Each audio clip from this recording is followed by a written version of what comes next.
আবু তাহা আদনানের ওয়াজ শোনা যাবে কি না? যেহেতু সে বিতর্কিত এবং সহিহ আকীদার আলেমরা এবং তার বিতর্কিত অনেক বক্তব্য পাওয়া যাচ্ছে এবং খারেজি তার চিন্তাধারা পাওয়া যাচ্ছে, কোনো মুসলমান, কোনো তাওহীদবাদী মুসলমানের কবিরা গুনাহ 100 কবিরা গুনাহ থাকলেও তাকে যদি সে অমুসলিম বলে, মুসলমান নয়, আমাদের উম্মতের কেউ না, এটা বললে সে অবশ্যই খারিজি হয়ে যায়।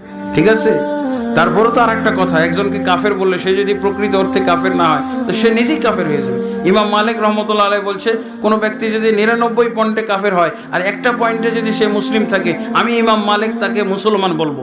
কারণ যদি এই এক পয়েন্টে আল্লাহর কাছে সে এই ফাঁকফোকর দিয়ে বেঁচে যায়, তাহলে আমি মালিক ধ্বংস হয়ে যাব। কারণ কাউকে কাফের বললে সে যদি কাফের না হয়, তাহলে যে বলেছে সে নিশ্চিত কাফের, তাহলে এটা আমি করতে যাবো কেন? জি আলহামদুলিল্লাহ।